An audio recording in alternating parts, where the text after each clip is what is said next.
All right, everybody, what's going on? It's me, it's RDV, and I'm here with Geeky and Easy Eric Breen. What's up? Easy E. Oh, I got Geeky in Easy E, yeah, and then we'll have Sleazy Z on later. Well, if you want to go sleazy, I can. Well, maybe I'm not. good. We got Zach showing up. We got Zach showing up later. Sleazy Z.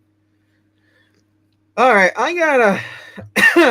It's funny. I got more trades today than I have comic books.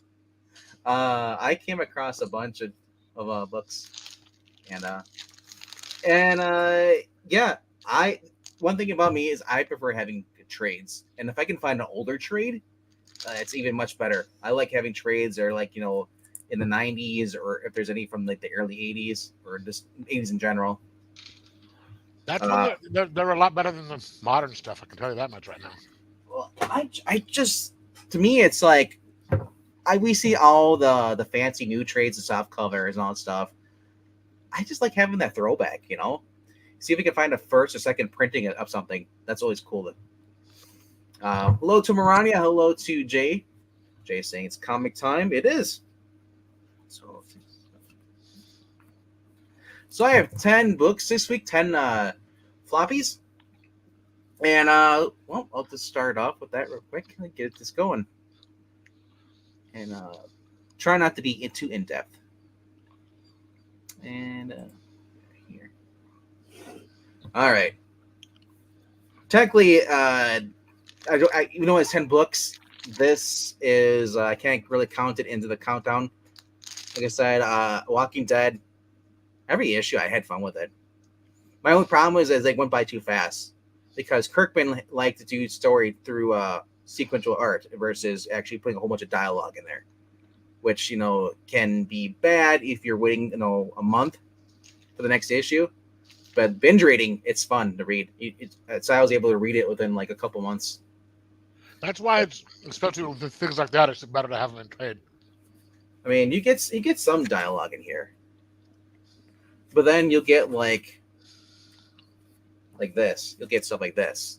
So you get in a little bit of dialogue, and I love how it just goes through like that. This is issue 76 of The Walking Dead. They are releasing them every week though. It's like the third one that's been released. Like they started off with was it 74 I think it was, and then they just released 75 last week. This is 76 this week. All right. For those who are wondering, those who actually have read it before, 76 is where they're in Alexandria and they're contemplating about if they have to take it over. All right. So my number 9 this week. This is the bottom of the pile. This is the book that even Breen was saying, "Wow, it's got some decent art here. It's got some TNA, but Mm, that's all it's got." Yeah. Dreadful. Uh, Art's decent to look at, but it's pretty much a pinup. That's it. that's what it's Um, getting down to nowadays. It started the first couple of series were really good. Now it's just uh, There's more plot do you remember Penthouse Comics? It was in the '90s. vaguely. Yeah, I mean they had like Adam Hughes, all the big names did drew for him. There were more plots. There was more plot in those stories than this. I mean, you get to see a little bit of the main characters, but other than that, it's yeah. Like I said, this is basically filler until we get to the next volume of the main series, and I'm scared because if this is the filler, I hope they're not going this direction in the main book, which they might be because it's the same writer. I don't know why he's doing it, but I mean, it's basically just pin up with a really weak story.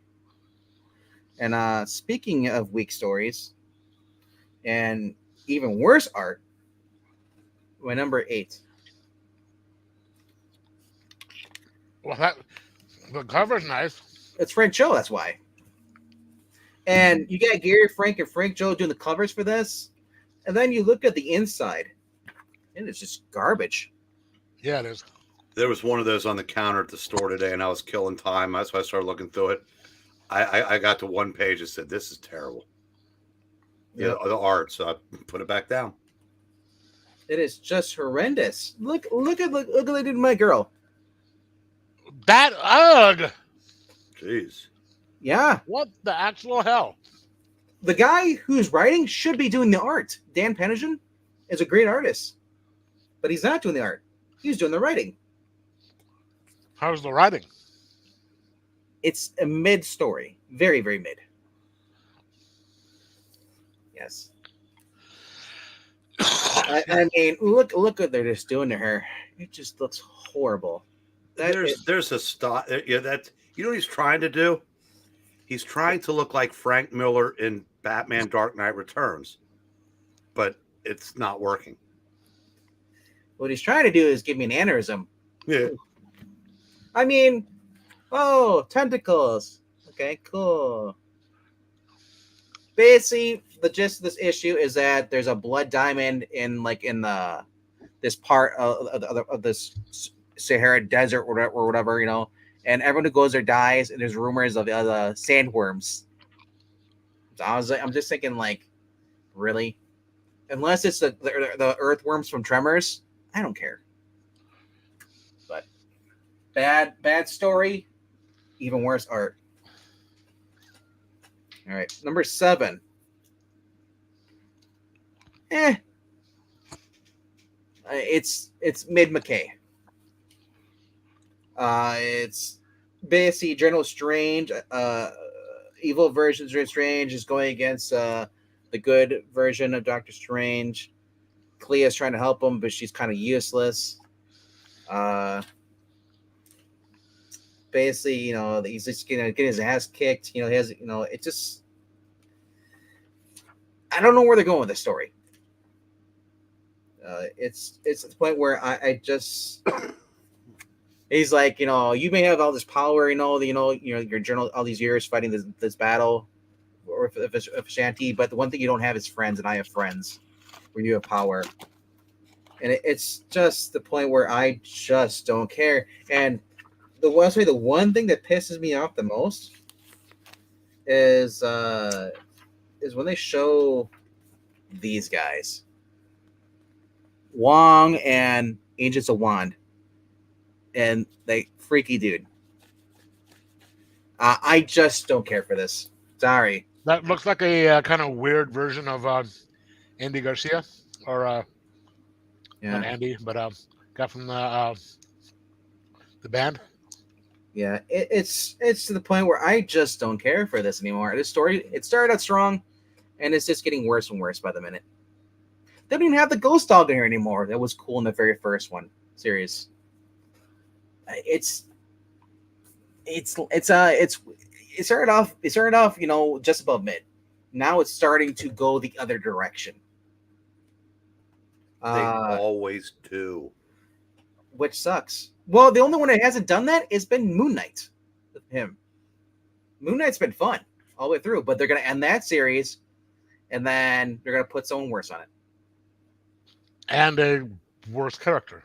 So, all right. So my number 6 for this week. Issue 2 of Dead Flowers. This is a fun book. It's a different type of art style that I'm used to, but it's way better than what I'm getting in that Red Sonja book you just saw earlier, a few minutes ago. I mean, I kind of like this, highlighted, it reminds you of the black, white, and red books a little bit, with a little bit more color. I still don't know why the little girl's blue, but we're learning more about why this guy's a werewolf. And what's crazy about his daughter? Like, is she got some powers or something? Why is she her hue to her color is blue? Is she innocent, or is she near death, or is she dead? All we know is that the mother was killed by the father because the father was cursed and turned to a werewolf because the woman whose servant works for this guy, this old dude who owns the house, had infatuation with this guy, and the ground servant rejected her. So she cursed him. But like I said, it is just crazy. Like I said, like I said, it's simple. It's more to the point. This kind of feels more like a Harris book, Vampirella, more so than the what we're getting today. So that's my number 6. Go to my number 5. Number 5 this week is by an artist, Seisman Kudransky, Blood Commandment. This is about a father and a son who live in the woods. We don't know why at first. The son's asking, why can't I go to school? Why didn't you homeschool me? I'm 14 years old, Dad. I want to have friends my age. I want to play with. And he's just promising, he's like, four more years, I'll tell you, I'll tell you why you can't, And so they go in the store. They visit this. Well, first of all, I'll show you. They're all hunting. And I guess one thing I love is this guy's art is just crazy. And I just love his realistic art. So this is the creator of Something Epic. This is his new book, little miniseries. He's doing 4-issue miniseries. And when I first heard the synopsis for this book, and I kept thinking American Violence. I think was it with Viggo Mortensen. I think it was called American Violence or something like that. And this guy's got this past. His wife is History of Violence. History of Violence. Sorry, History of Violence. Thank you.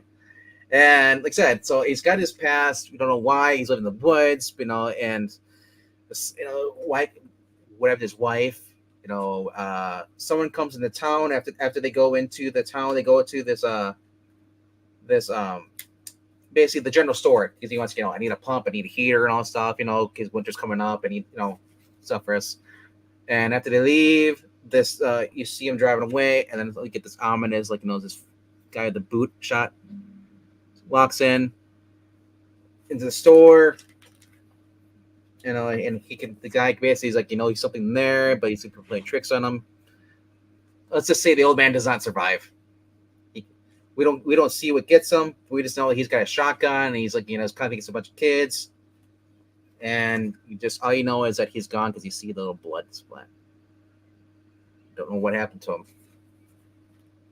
But then you see later on the guy's talking about, he has, he just gets a little bit, and you realize the father is not human, which kind of was expected.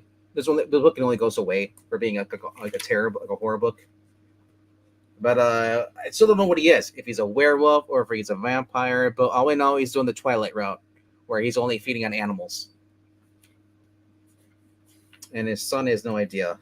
But like I said, at the end of this, after he feeds, the next day, the kid still has no idea. He wakes up, he's cooking a breakfast. That's a lot of food. But when they're outside, he goes to approach him, and he's like, basically comes across a cigarette butt on the ground, and then he's and his dad's like, "You're smoking?" He's like, "No," and then he's like, basically he notices something out there in the woods watching them, so he says, "Go inside, grab the guns." Like I said, I'm really looking forward to the next one of this, because I want to know, because he keeps talking about his past. He's ashamed of his past, and he got out of it, but there's a cost. I want to know if he's from a coven of vampires, because they say it's in the woods where it's dark all the time. They drive into town at nighttime. He's a vampire or something. But fun book by a great great artist, man. All right, number 4 this week is the last issue of this.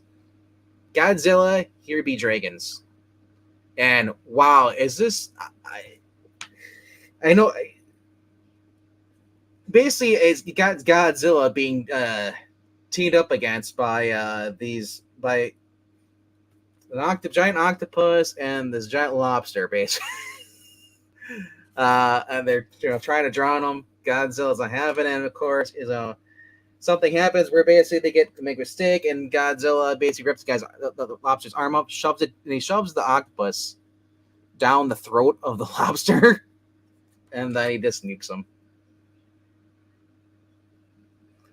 Meanwhile, Sir Francis Drake and the leader of the Spanish Inquisition, or not Spanish Inquisition, Spanish Armada. We've been saying a lot of Breen. Inquisition. And Godzilla shows I was up. not expecting the Spanish Inquisition on that There one. was I.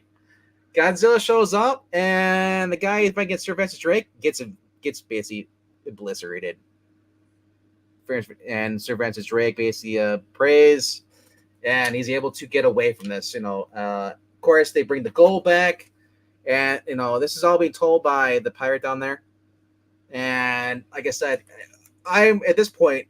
This guy is telling this whole story going there, and I'm thinking there's only one direction they should go with it. What's going to happen to the fate of this pirate at the end? And of course, well, he gets shot. He just gives basically you told us all I needed to know, and you're like, what are you doing? It's what did you kill him for? It's and then he kills the other guards because basically he wanted to see how much the pirate knew because he's part of the secret order as well. And at the end, he's pretty much hail Godzilla, keep it a secret. Doesn't want anybody to know. It's the only end you could do with Frank Tier writing this. They have a cover gallery or art gallery in the background. But short and sweet. This is only 5 issues. Definitely I would recommend picking up the trade if you're a Godzilla fan. But all right. Number 3. Now I'm not sure, Breen, you said you didn't get this, but this is Red Light. And this is by, I believe, Sarah Cho. No relation to Frank Cho whatsoever. Ironically. I saw that. What issue was that, though? This is issue number 1. Oh, really? Okay, I should go check it out. It's a Frank Cho cover. There's all there's a cover, main cover in the back and the left.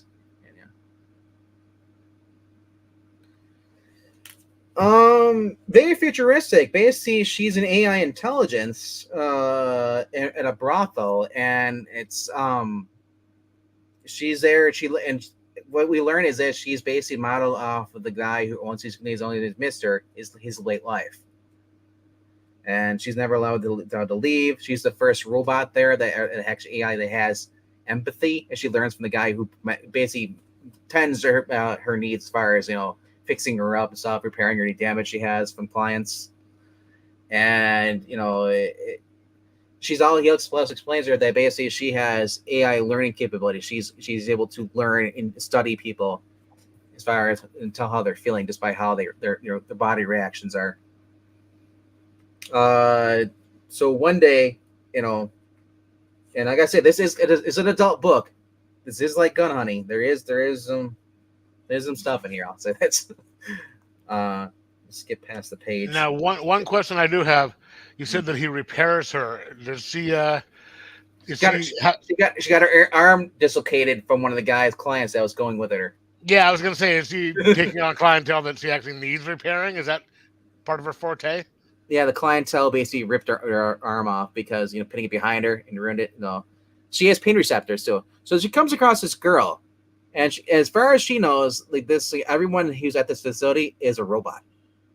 She's basically lonely. She's confined to basically, and she wants to be outside. She yearns to be outside the outside world. You only get to see the outside world is when she's with the human that owns all of them, And when she finds out this girl here, who's never left either, is human. Her sparks her curiosity, and now she's made her mission, no matter what, to leave. The problem is, I don't have a problem with that. Is that she mentions in this book is that one of the robots did try to leave once, and then they were caught and captured and just destroyed in front of everybody, as I said as example. And then they put detonators, basically Suicide Squad. They put inside the back bombs in the back of their necks to kill switches. So I don't know how she's gonna get past unless she's able to get a remote or something, get it removed. But this was for $3.99 for this. So that and way better than Gun Honey.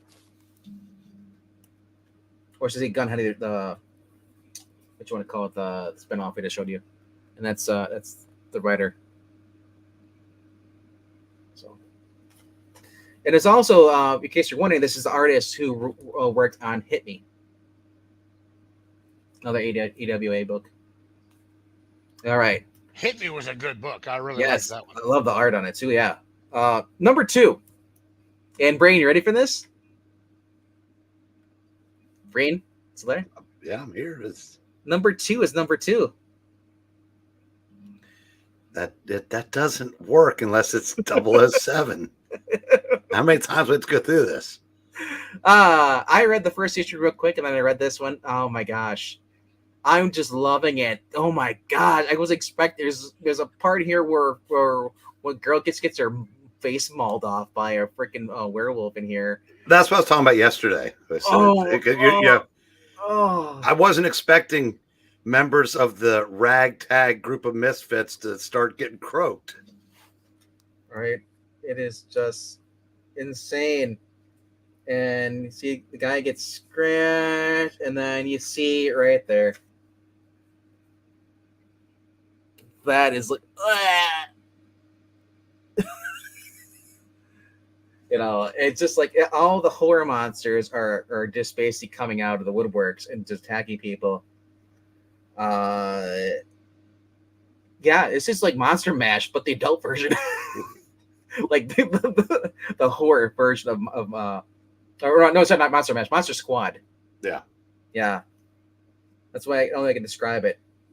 And wow, like there's a mummy, and it just distills the guy's soul, ages him, just turns him to dust. Oh my gosh, it's just a fun book, man. It is. Frankenstein's Unit 2. Frankenstein's monster.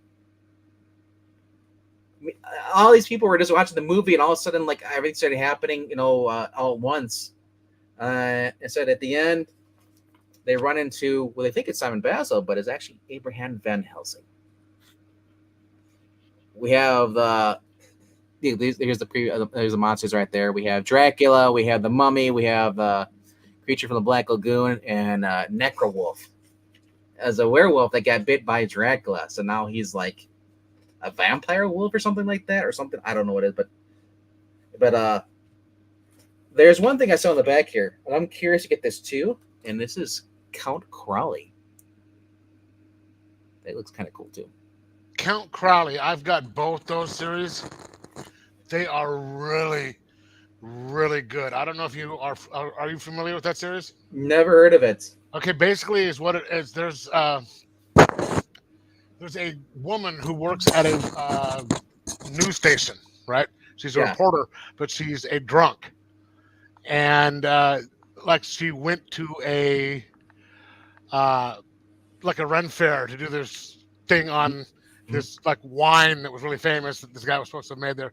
Turns out that it was just some bottled some box stuff, and she got hammered and then went nuts on the air about it and got fired. But her brother owns the station, and he's just like, look, this is ridiculous. You're drunk. So you have one more chance. The guy who does the local horror show he disappeared. You can sit here and take over that show. And she does it, and turns out that he really did hunt monsters and stuff. It was a really good series. Yeah. This, like I said, this is just fun. It's all the Universal horror monsters coming, and just they're not the good guys. And as far as we know, Frankenstein's monster or Frankenstein, whatever you prefer, we don't know if he's a good guy or not. We just know he interrupted the when Count Dracula was going to go after some people, and he got its way. Or no, it wasn't Count Dracula, it was the Mummy, and the group of misfits were able to run away. You got the boy on there, and he got his girlfriend. So far the only two that I think are going to survive is him and his girlfriend. But it is just, and then you got who is that congresswoman that's always on Fox News now? The former Democrat. Tulsi Gabbard. Yeah, I think every time I see her. Or Rogue. Yeah, that too. But yeah, that's gnarly. Rogue's older sister. I mean, Breen, I know you said something about it last night. I just was not expecting that. Her face is being torn off. I was just like, dang, because like, I read that, and then I read the other one where the Godzilla, the guy gets shot. I was just like, man, let's just watch. It's the second book I've watched or read where people are just getting killed off instantly. The next panel, it's like, wow. All right, the number one book of the week is a book that if you're a fan of 90s DC, and so let's say you're not into buying, you haven't gone to buy shops in a while. There's one reason you should be going to the shop, and they should be going for this: the original team coming back and doing stories and actually not modernizing anything really. It's basically they're going back and just telling you the story of basically, and because they find Lois finds it's a current DC version where Lois is running the Daily Planet, tying with the current series, but she's given Perry's journal. While meanwhile, my Cyborg Superman is basically attacking the city. You have Superboy and Steel, and then Eradicator are all trying to thwart him. So, and as Lois is reading through the journal, she gets the basically Perry's journal of his basic opinion or his point of view during all this. When all those the Reign of Superman show appeared, Perry was speculative. He was very. He didn't really believe that any of them were actually Superman. He had his hope, and Walt Simonson's wife, Louise Simonson, takes a stab in here. You have Dan Jurgens on script with Travis Moore art for the first book, and the first story, and then the second story is Louise Simonson with John Bogdanov, which I gotta say I didn't mind his art. It's not as great as it used to be. And then you had the third story is Jerry Ordway, who's in art. Then Carl Kessel, then Dan Jurgens again. Just a fantastic book. And oh my gosh, it's Mr. Bandwagon. I'm not a bandwagoner. I've been a fan of these guys for years.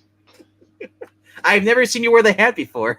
Because I had to dig it out of my closet. It's been in my closet. See, I've had it because I've had it for years. But you didn't wear it though until they won. Oh yeah, I've had it for years. I was just too ashamed to wear it until they're actually good.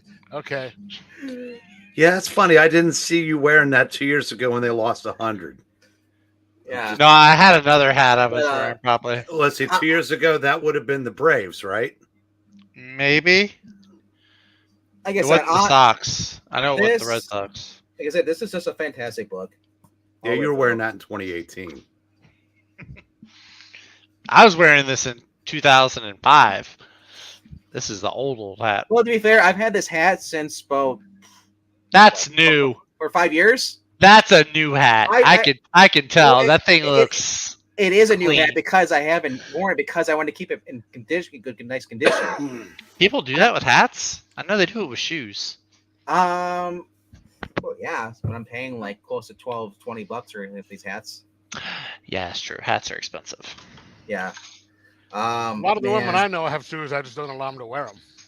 But I gotta say though, I really like I said, I just love the soul storytelling when you get the original artists, original writers coming back and just working with the modern DC, as I was explaining to them.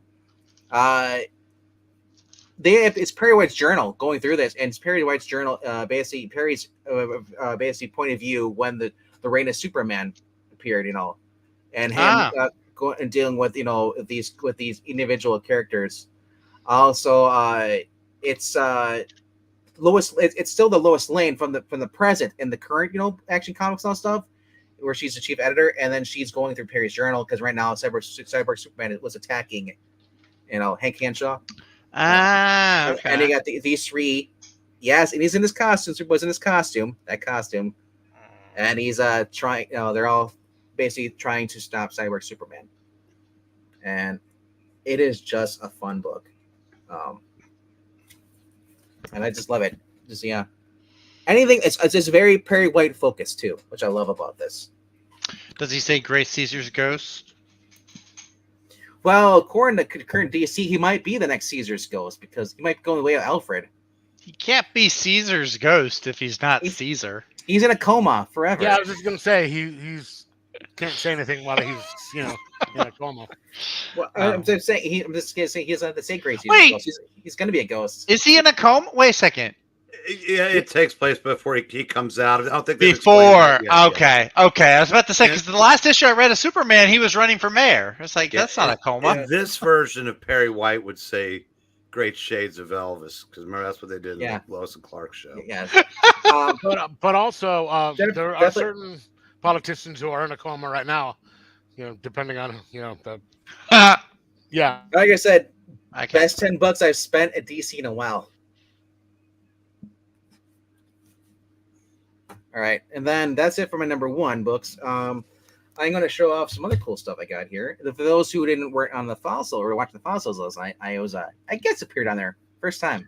It's cool. I guess you are older than me. They let you on the fossils. No, How can you tell? I'm getting there. There's a little bit right here. But There's a you little. shave. You shave. If I start shaving, I trim it. I don't shave. I trim it. But, so yeah. Ooh. I don't Yep. even like X-Men, but that's cool. Those Sentinels look like babies. They look like children's Sentinels, though, on the cover. It's kind of this funny. is the Stanley Roy Thomas era. See, the first page is right here. Roy Thomas and Neil Adams. Oh, sorry, Neil Adams. Well, it's when they marked Stan Lee as editor. Oh, it was Stan Lee billed himself first just because he was Stan Lee. Yeah, I know. When you're Stan Lee, you get to do that. That's right. Look at that. Look at sick lips. Look how great he looks. He's looking at Jean Grey's lips right there. That's the best Jean Grey costume. Look at I like the original one where she matched with all the other ones. That's actually my favorite one. That's the best Angel costume too, as well. Yeah, I agree with Angel. I don't like the Archangel, the Apocalypse. I don't care for that with the blue skin and the metal wings. Yeah, I didn't know that Neil Adams. Oh, wait a second. Go back to that. Go back to that page. I did not know that Neil Adams actually even did any art in X-Men. That's what's kind of cool. Yeah, he did 10 issues. Actually, That looks like the old X Factor outfits right there. It did look like his Beast X Factor outfit, yeah. That's the longest he stayed. Hell, I think that's the longest he's been on. He stayed on any book in his career. Consecutive, because I mean, he never did more than a couple Batmans in a row. He was on Brave and the Bold for 8 issues. Avengers, he only lasted 4 before he stopped turning in his work, and that was he made it 10 issues on that. Yeah. Oh no, I'm sorry. Green Lantern, Green Arrow, he lasted longer than that. He 11 issues, or 12, or something like that. Yeah, like I said, I not the biggest X-Men fan either, but I love these old school little trades. Well, I like a lot of the Claremont era stuff, and also I loved the original X Factor run with the original team and all that. I like these hardcovers. Those are cool. Marvel Grand Dreams. Yeah, I never liked the X-Men as much as the Avengers and the Fantastic Four, but the Claremont X-Men is hard to beat. Just period. I mean, they made you care. He made you care about those characters. Speaking about writers that make you care about these characters, unlike what they're doing to her today. Hey, the Palmiotti. Jeff Johns, guy, Koei. Yeah, but isn't that? But no, Palmiotti's got. I know. But I go by that picture is from the Palmiotti run. Yeah, I did see that though. I saw that on my SES. The back cover's from a JSA classified cover. yeah. Yes. Man, I couldn't pass this up. I was just like, I just love this. And then it Here's has a trivia question for you, Apple Zach. You see the first couple issues of that book, the variant covers that I believe Adam Hughes did. Mm-hmm. Do you know who the model was for the face? For the face. I feel like I've read this somewhere. Very famous singer, actress whose career spanned decades, but then spent the second half of her life basically devoted to animal care. No, I really feel like I should know this. You'll know the name. I should know it too, because I think I've heard it before too. Doggone, okay, that's here's your clue. Okay. Here's your clue. Her initials are the same as Power Girl's bust. They're double D's. Yep. DD? Yeah. DD. DD. Well, it's not okay.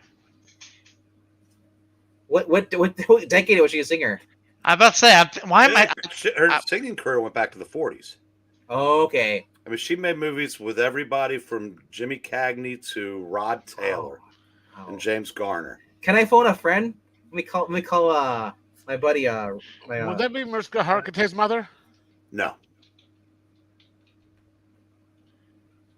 I can't think of Doris Day. Doris Day. Okay. Doris Day. Dadgummit. And I thought of Doris Day too, and then I thought of Dolly Parton, but then I was like, no, nobody models her face. Cheeky she used to be. She used to be very cheeky. She had them thighs too. Yeah, funny thing that when comic books knew who their audience was. Yep, they sold. Yeah. Funny how, yeah. Did you see that there's a new Power Girl special coming out, but it's not a story, it's just variant covers or famous covers? Of course, because they're doing that. They did with Batman, the lead. And they're gonna charge like $8 for it for just covers of Power Girl. Probably more entertainment than if modern writers put a story to it. Probably gonna end up being a lot messier after a bunch of people get their hands on it too. All right. All right. So then we go to the third printing of this. Oh, nice. It's Bill Sinkiewicz. Get out of here, Ankletine. I know. It's Sinkiewicz. It's a pretty heavy, thick book here. Sinkiewicz, wasn't he the original artist on Sinkiewicz. Sinkiewicz on the Moon Knight runs? The first actual series, yes. He also did New Mutants, I believe. He did. But that was when he did that on acid. that was very stylized, for lack of a better term. Moon Knight, he was kind of aping Neil Adams. Okay. Which was preferable to me anyway. Yeah. This is kind of in between, but probably closer to his New Mutant stuff. This kind of feels like I'm getting Hellblazer with some of the stuff in here. But nice thick book though. Yeah, when I went to go pick it up, I was thinking like, oh, is this gonna be like really like newsprint? No, it's a thick plastic paper. So, all right. Next one. This just came out this week, and it was that I wanted to pick it up because I don't have the collection, but nice. So I have the trade paperback. It's paperback, but it is signed by the guy who wrote it. He died a couple years later. Jeez. He was here our first Art at Comic-Con up here. Well, this collects Gotham by Gaslight, Alternative History of Batman, Batman Master of the Future, Countdown Presents, Search for Ray Palmer, Gotham by Gaslight #1, and Convergence Shazam 1 and 2. Hey, Venkman, you know how I can tell that Zach didn't see your debut on the Fossils last night? Because he went to bed early? No, because he hasn't cussed us out yet. Oh. You got a lot of mentions last night. What did y'all do? What did you do? You can always go back and watch. I guess I got to. I guess I'll have to listen to it when I'm on the road tomorrow. Probably not with my dad in the car, though. This was a shocker. I basically was supposed to get this back in, I think it was last year in April. Mm-hmm. Finally arrived today. Well, Zach, if you are traveling with your dad and you watch, at some point he'll look over and say, "Son, I don't recall raising you as a racist." So this is a kind of weird art. For those wondering, this is the interior art. It's not the weirdest art I've ever seen. No. But I mean, basically, if those who watch the movie with Jack Palance, you gotta watch just for Jack Palance's performance, and that's just the elf with a freaking machine gun, bow and arrow. It's like if you took Orlando Bloom's character and just sped him up. But yeah, Garth Ennis pays respect to the actual movie and captures the personalities as just were in the movie. And it takes her place right after the movie, so you get a continuation. And it's a sequel to the movie, so if you're a fan of the movie, you should get it if you can. All right, but one of the coolest things I got though was this. Like I said, I'm going for these older trades. 15th anniversary celebration of Superman. 15th anniversary? 50th. This says, okay, 50th. Okay, let's say, but regardless, it's like that's, what is it now? 100? No, it's 85 though this year. It's getting there. I don't even know if DC's noticed that or if they care. That right around that time, Superman was on the cover of Time magazine. Yep. You know what? Probably like this. Oh, Grotto. He likes all that older. He's like it to a point. Yeah, he probably. I'm sure he has it. Yeah. Supergirl in a skirt. What? What? Well, Supergirl used to be one. A skirt? A girl. Oh. I mean, Jimmy Olsen's got his bow tie. I mean, I don't know what she is now, but other than a ball buster, Look at this. That again? probably has them. Look at that. Supergirl. It's Englentine. I mean, Mix it Plick. Whatever his name is. Mixed Pickle. Mixpickle. He plays Mixed Pickleball. Is there a reason why his neck was on Yeah, here but he like uses that? Supergirl's balls. Yeah. Like I said, I like this stuff. I love the early art too. By the way, Zach, was your absence excused Tuesday? I was not playing pickleball Tuesday. I had work. I mean, there I was trying to Well- enjoy a free day, and I get a call that said, the apples can't make it. Can you? Yeah. Can you He be didn't a poor substitute? Because I realize that you. Well, the thing is that he didn't give you 24-hour notice. I didn't know I was going to be out that late. It just happened. That should be at least a write-up. Well, I Okay. mean, You know, you, or some you, counseling. I'm kind of thinking you're right. you're getting well. You don't give me 24-hour notice, you get charged for the appointment.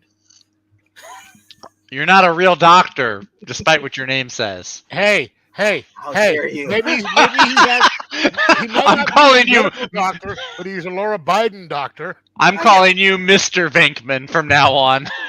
I got my doctorate degree online. I know for a fact people who get the degree they really hate being called Mr. or Mrs. So I'm just gonna call you Mr. Venkman from here on out. Well, some do. If I mean, Ooh, that's cool. Some don't care. Yeah. My ex cares. Both my father and my brother are both PhDs. Wait, show the bottom of that. They don't care about that they're called Mr. or not. I know. I'm trying to talk about the book, and we're just talking about you, Zach. Oh, that's cool though. Well, it's really not his fault though. Venkman, his appearances are so infrequent now. We've got to play him up. It's just because it's this time of year. This is my busy season, and so Wait a minute. You mean there's going to be a time where you will be on more? wait. Oh, Zach dear was God. Zach was busy because he was thawing out Mariah Carey. It's his Did you fault? see? She actually embraced that meme. She made a video of her getting thawed out of a block of ice. She actually embraced the meme. Hey, that's the smartest thing she's done in. I think so years. too. I think so too. Also, I love those pages, like the one you just showed, the opening one, where Yeah. it shows the different heads of the floating heads. I love those for the early Crisis events, where it shows you all the different team members. Those are really cool. I did like the one where it showed the Undertaker getting out of his casket. Mariah Carey on November 1st. Yeah, my brother sent me a clip to the video. I was like, Mariah Carey, this is you need to give your PR people a raise, because that was genius. Well, it's like a lot of those people who've never been associated with cool You know, like Mhm. Mariah Carey, Kenny G, Zach Mhm. Richmond. Yeah. You know, that Hell, yo, I'm in the same category as Kenny G. You like I'll this? take Zach? it. I'll Flat take with it. the when they learn Yeah, to you laugh both at have world themselves. records at blowing. No, when they learn to laugh at themselves, that's Mhm. when their careers, got a nice, boost. Yeah. Because a lot of people who still wouldn't go out and consume their product necessarily now don't cringe at the mention of the name. Right. So in case anybody wants to know what I'm talking about, I'll wait No, 20 more if we minutes. did, we wouldn't be talking about everything else. That's a good point. There's people in the chat that cannot talk because you're silencing them, sir. Are we I don't oppressing them? Are we oppressing the I chat? don't hear anybody complaining. I know. I don't hear anything Well, either. They That's don't 'cause you're care enough deaf. they don't care enough to type. But yeah, Hold on. I actually need to go ahead and share this out. I haven't shared it out yet. Maranya said she had all the apples. What did Maranya put in there? I'm curious about that. no, All right. I'm sorry. Did Vic, she? that was Did she pick? Did she pick bad books? All right. This was cool because I've never seen this collected or even in a hardcover before this. And I know Trusty's been wanting to collect these at the auction. Yeah. Night Force. Gene Colan art, baby. What is that? That actually looks kind of cool. It was a 14-issue series that reteamed Marv Wolfman and Gene Colan 3 years after Tomb of Dracula ended. Hmm. It's sort of Baron Winters was this mystic type character who had a team of operatives that went and righted supernatural wrongs, type of thing. So it was good. I don't know why it didn't last longer. They revived it about 10 years after that, but the magic was definitely gone. Yeah. Yep. Some good art. Mm-hmm. It's Gene Colan, man. That's of the 80s and stuff. 70s and Not 80s. many can look at that. Yeah. Yo, that skull is insane. You got to think this was almost 40 years into his career. That was a Gil Kane skull if I've ever seen one. It's issue number 6.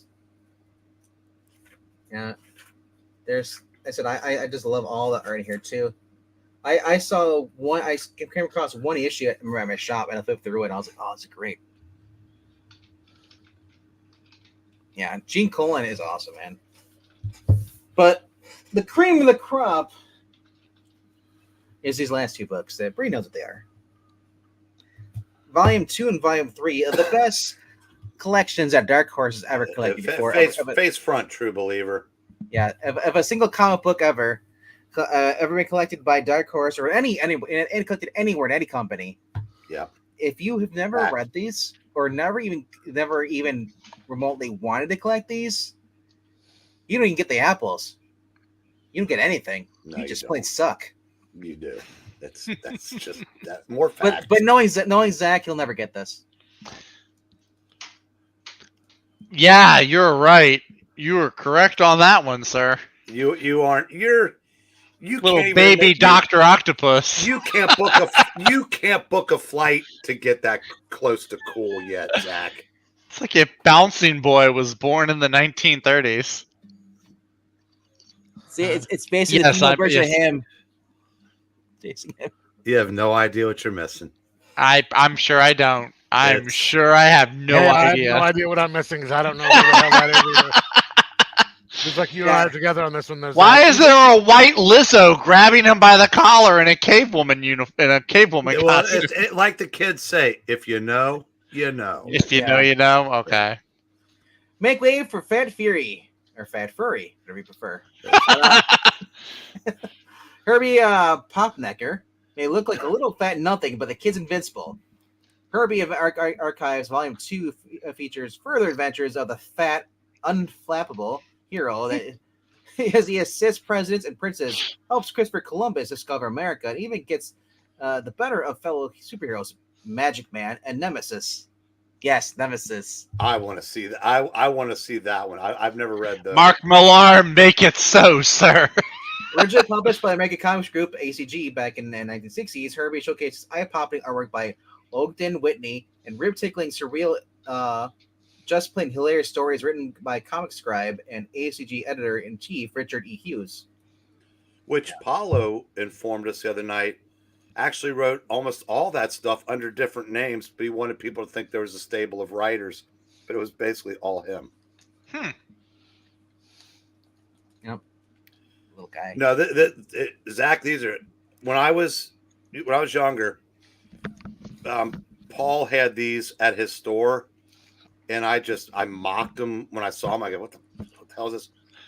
Then years later, I read one, and I'll get these. If I'd seen those, I would have them. They're long out of print now, but I have about 10 of the issues. Venkman has something even I don't have. He's got one of his appearances before he got his own book. Oh wow! Oh geez. I was gonna say I have youth.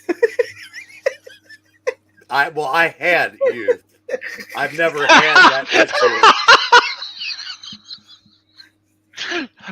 Oh wow! It took me a minute. I was like, "What did he say?" Oh. Yep. Somebody's getting just a little bit too full of A themselves. little too big for his britches, I think. Think You let him so. on the fossils and everything. You think he's a big shot now. But wait, Zach, there's more. But wait, there's more. There's fat, three. furry. Fury.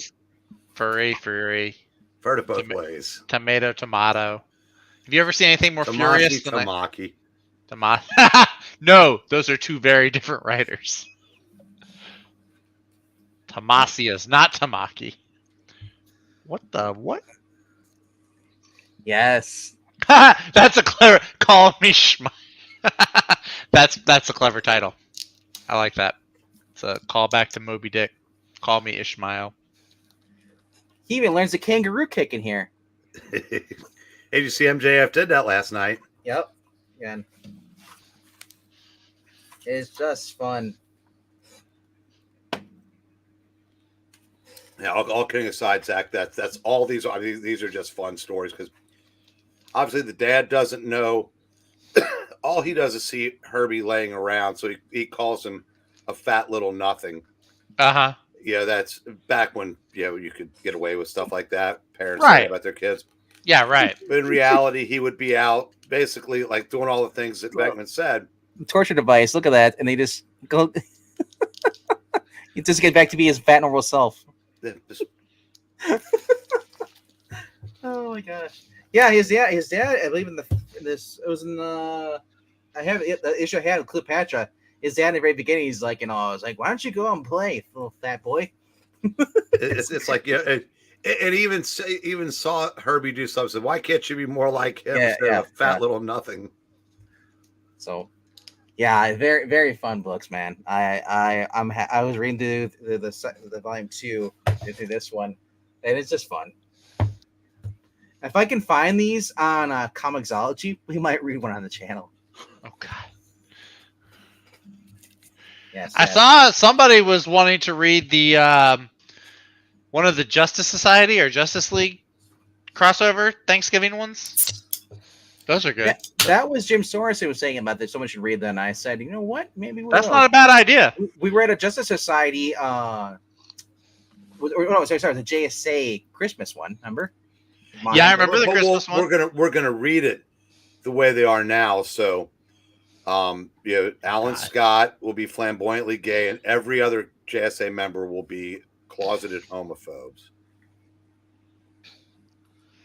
The one thing about Alan Scott, I give him credit for this. He still is his weakness is wood. Yes. No, that's not his weakness. That's what he No, wants. that's his weakness. He can't resist it. Oh no, I get it.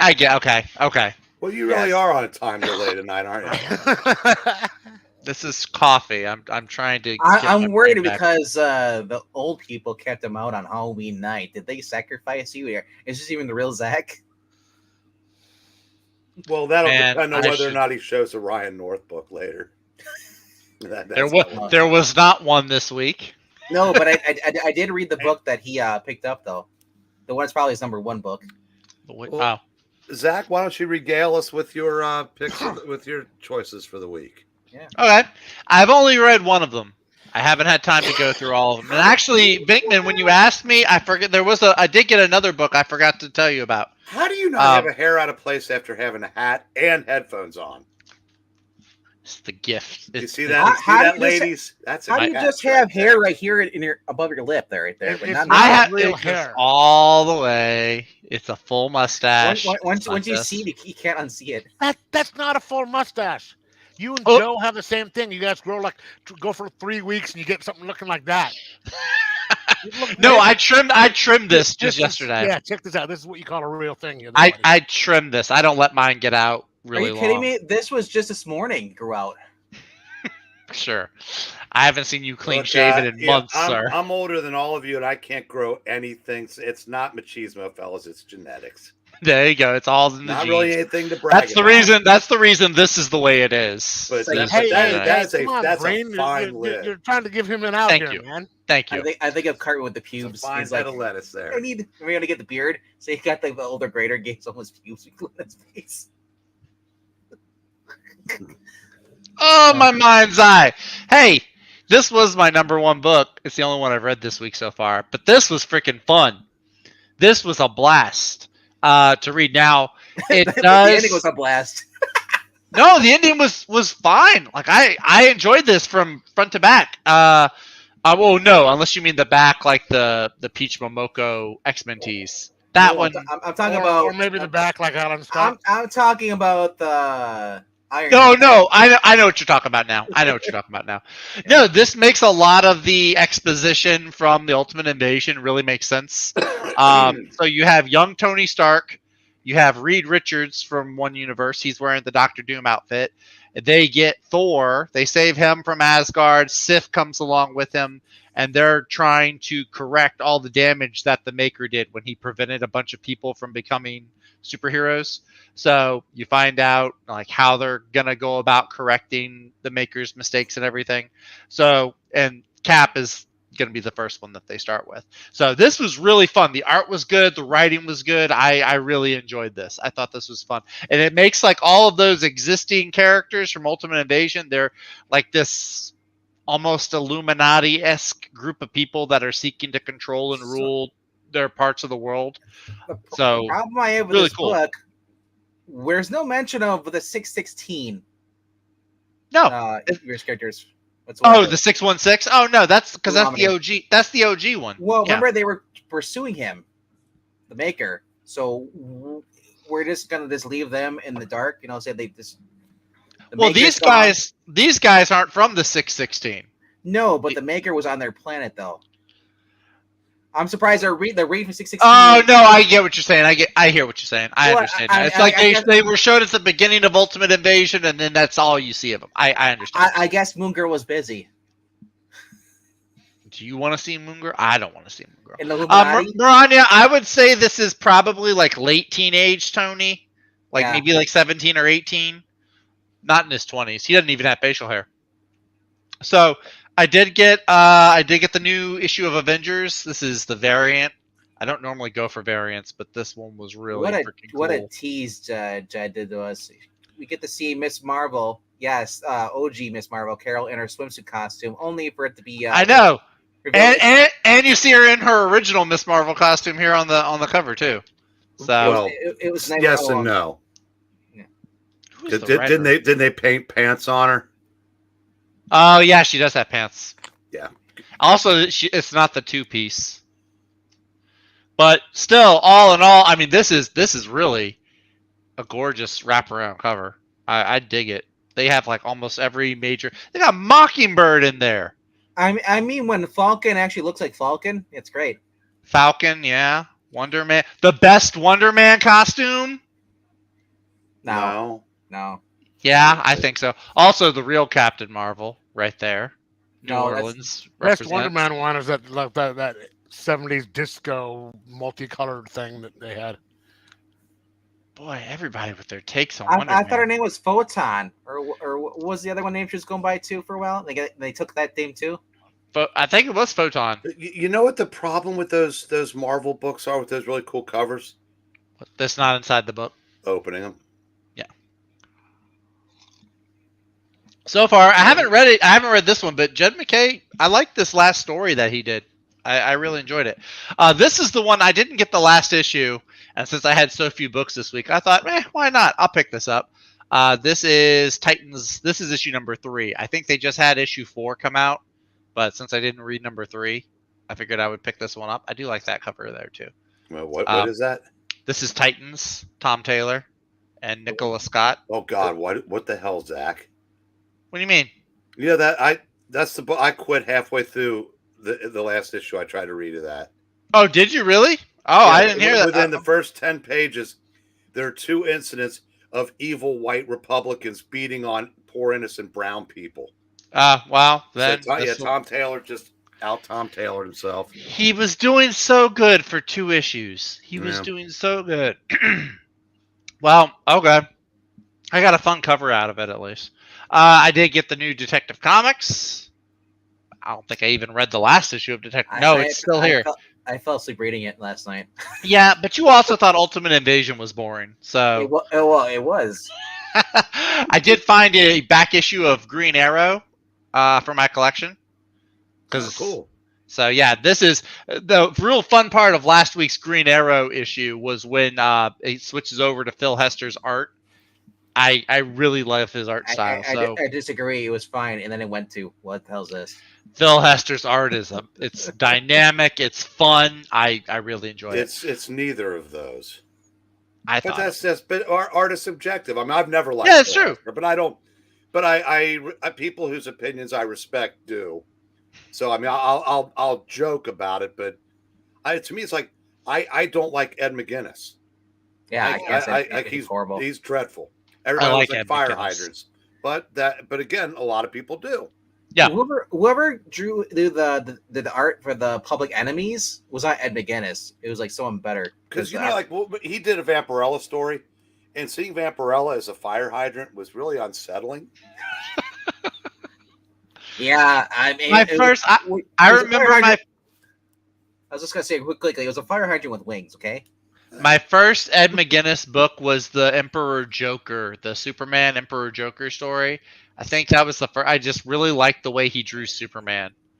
Joker was kind of weird, but it was also a weird mental like element to the story. So this is the trade I picked up this week because people keep telling me I need to read it, and I couldn't find issues 1 through 4.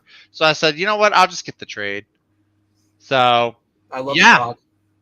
Now, I am a little disturbed and cautious because I looked on the back and where their reviews are. Tom King loves this book, apparently. So that's a red flag. But well, not necessarily because in all seriousness. But then I open it up and this is, where is it at? Then she's there and I'm just like, oh, okay. Okay, well, now you know Tom King hasn't looked at that.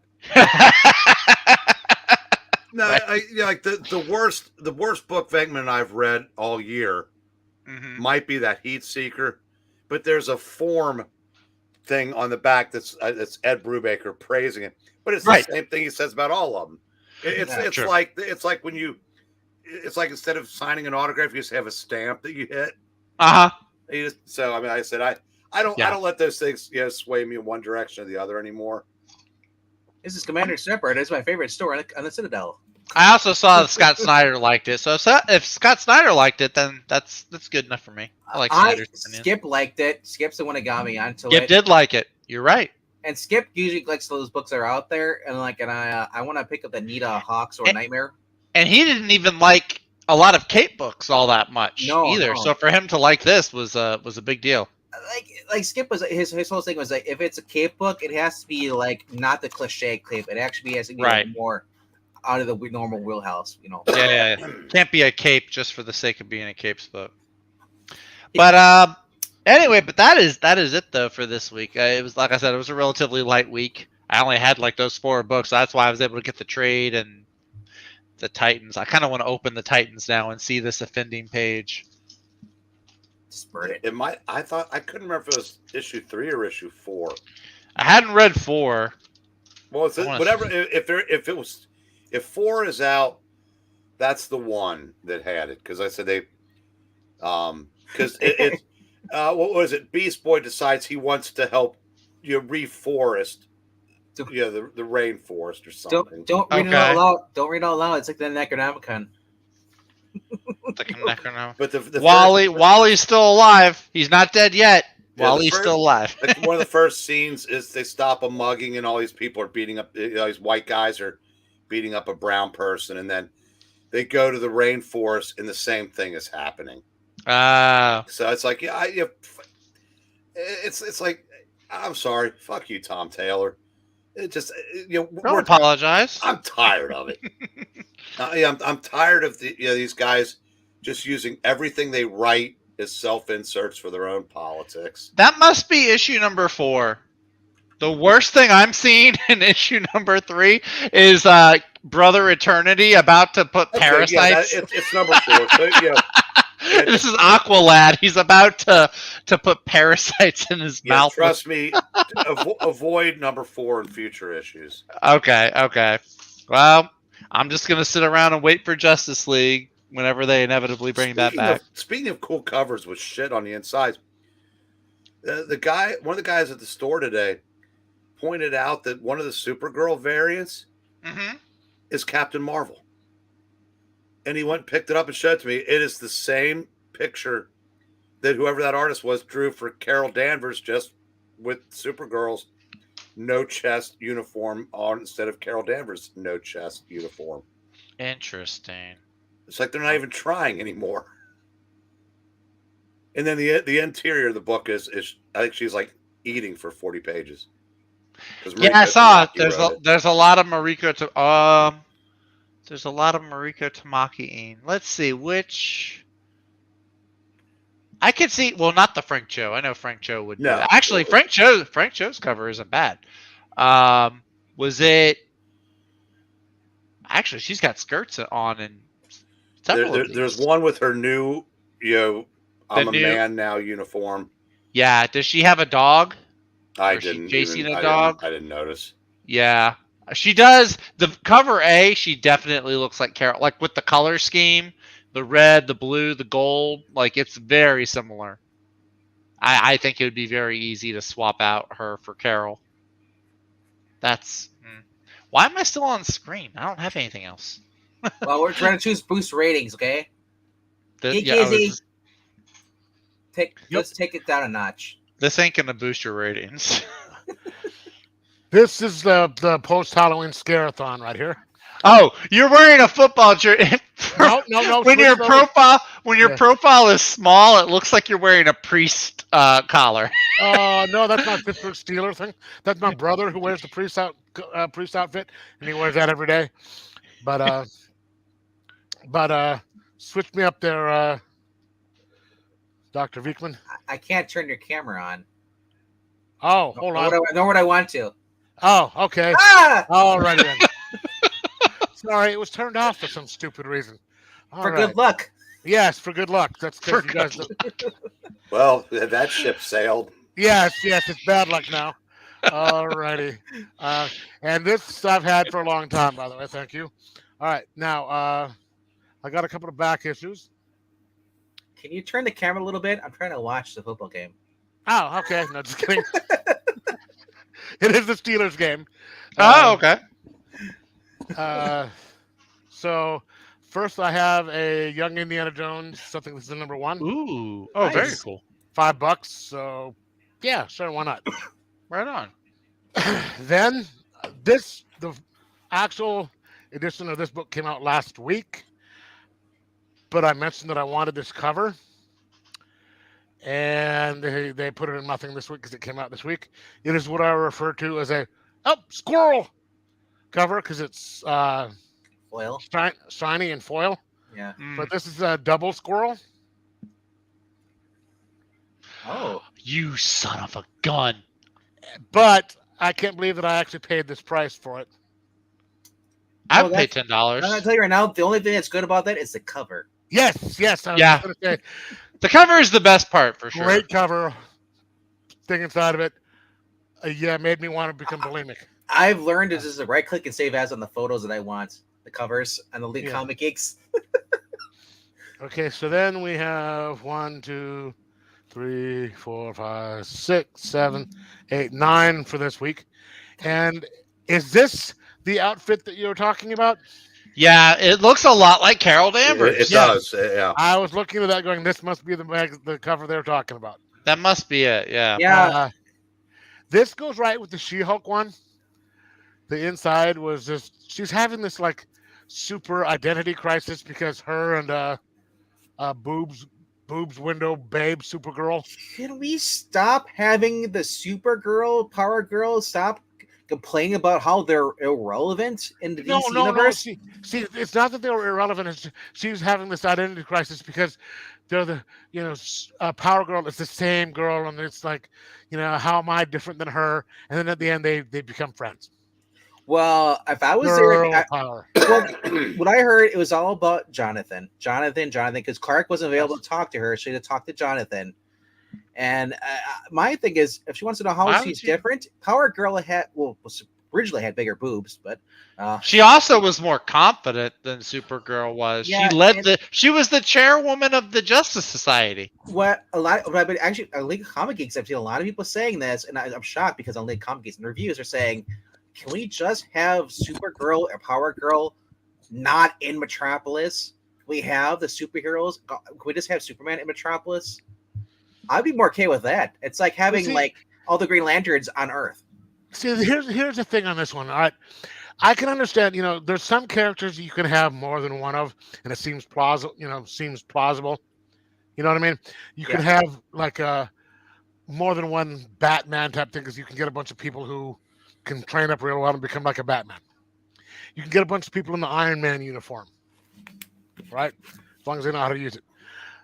But Superman's supposed to be the last sole survivor, the one person who can do virtually anything. Yeah. Now they've got like 900 different Supermen. They're all in Metropolis. And then they're doing the same thing with all the Flashes. They're getting 800 different, freaking Flashes. Yeah. So how much food did she eat in that book? And I saw the cupcake. I'm blanking. They did. Oh, that's a good thing. Someone brought a couple of. Now that you mention it, Lois, I think it was, somebody gave them cupcakes. They're doing it. I think at one point both of them did this. They took a cupcake and turned them upside down, and they had it like it was like a sandwich, something. It's like, Jesus, really? Even I, Mr. Slim here, wouldn't do something like that. Yeah, it had 4 of them. And I eat candy corn, by the way, so thank you. I wouldn't even do that. But Candy corn's not bad. Oh, yeah. Well, you must be on my side of the fence on that, because I know a lot of people hate candy corn. Zach does like apples, so candy corns are like apples. I like apples. I like apples. Zach likes bobbing for apples. No, he likes apples. He likes bobbing for Bob. Bob apples. Whoa. Sorry. Never mind. Forgive me. That was horrible. That's. It's okay. We have trolling watching this show. Damn it. And we want to ruin them for life at an early age. So. Okay. Speaking of ruining people for life. Boy, y'all do not like Detective Comics at all. Okay. Actually, I'm still getting this series. I know. I'm just teasing. I stopped Batman a couple issues ago. Well, yeah, as you should. I'm still getting this one, and this one isn't as bad. Which is, saying it's not as having punched in the throat isn't as bad as being kicked. The art was better than the previous issue. Whoever that was in the previous issue needs to be fired from doing any art whatsoever. Yeah, it was. I wanted Ross art. Yeah. Okay. And then the next one is one of the best books of the week. Oh yeah. Yes, that was a little sarcasm there. You can see why this is down. And I agree with. Was that you, Vecman, that was talking about this one? Well, me and Bree were both talking about this. The art's great. There's new. Yeah. Hey, there's boobies in here, but that's about it. I agree with everything that you were saying. Everything that you're saying about that. You don't even need to. And then even at the end part, it's like, even at the end part, the main girl Joanne's like, hey, telling to the blonde hair, time to shave again. Yeah. I'm like, can we quit dressing him up as a girl? Can we stop doing that stuff? Ugh. I'd forgotten that they were all like doing that stuff. And then I have this. Nice cover. I like Yes, I that. got that. And see, I was reading this and it's like they're just kind of just trying to do a whole reset, sort of. Well, it's not a reset. It's a whole new universe. They're just gaming it ultimate. So is he dead now, or is he being healed No. or something like that? What was is he was in prison for a long time because Well, no, I know, but I read the story. I'm just wondering because he got stabbed in the back. no, he's alive. He got back up, and so I think he's They're gonna keep him okay. down. He's just injured. He's Thor. You really think you're gonna stab Thor in the back and he's gonna die? Come on. No, that's Alan Scott that likes getting stabbed in the back, and he's usually okay after he gets done with that. I mean, he got knocked down and got back up again.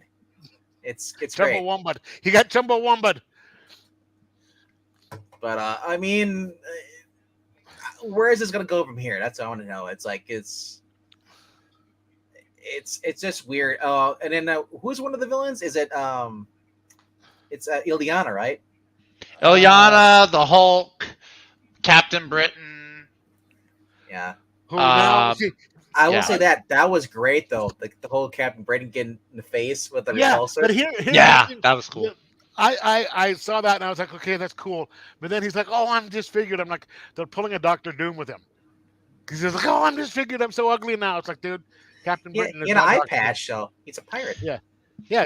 make him become the A French- this version's Nick Fury. Well, no, they can't do that because Nick Fury has to. If it's Ultimate Universe, Nick Fury has to be black. Yeah, That's why they have Samuel L. Jackson. Yeah, if he's not black, you don't go back. nope. Of course, this is the one time I agreed with having like the Ultimate version come over.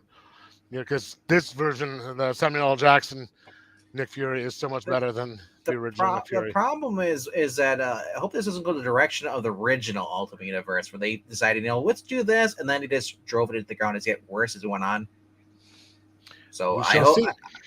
Well, the Ultimate Universe, I mean, it was good for a long time. Like, it was at least 10. When did it start? 2005? 2004? Somewhere around there. It had about a 10-year run.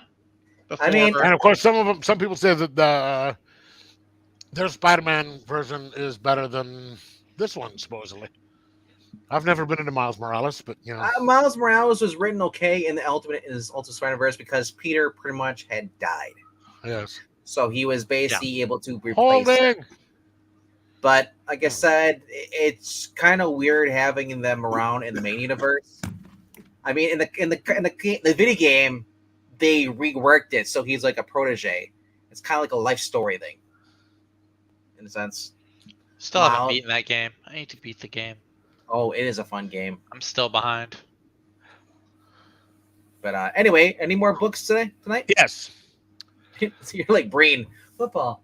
Oh, shiny. It is my team. Slow burn. Oh, you got this. I was thinking about picking it up. It's kind of good. It's a caper book, and you don't know what the hell is going on at first. Is it a supernatural caper book? No, Oh, it's darn. a robbery. So far, it's like a robbery thing. It's not Robbie with his car. No, but they pull up to this house, and so it could be supernatural. But there's some people stole something. They were hired to steal something, and they thought it was money, but it was a Stradivarius, and really kind of weird. Number 4, or was this number? Yeah, number 4. Almost Dead. A gallery. I almost fell asleep. Yes. And because she fell asleep 3 times in the book. Yes. Yeah. See, that's. This is basically think Walking Dead number 1, 3 times over. Right. Girl gets off a plane. She zombie apocalypse is breaking out. She doesn't realize it. She goes to the bathroom, slips, hits her head, gets a concussion, wakes up, walks out. She can't see because she's still got concussions. Her vision's blurry, everything. She makes it to a car, and then she passed out. After she turns the car over, and how is the car still running after it's supposed to be 3 days later? She's been Yeah. unconscious for 3 freaking days. Yeah. How? And then she keeps waking up and she's like, she had no memory of what happened before. And it's doesn't phase her that there's nobody around. She is the most luckiest person ever to avoid being eaten, or she is the stupidest person, and this is the stupidest writing I've ever read. But I still want to read more of it because I'm just like it's a Deus Machina, Ex Machina on this, just because she's, she survives because she's the one that needs to stay alive. It's a zombie book. Yeah. I like zombie books because they're here and few. They're not there's not that many. Yeah, but number 3.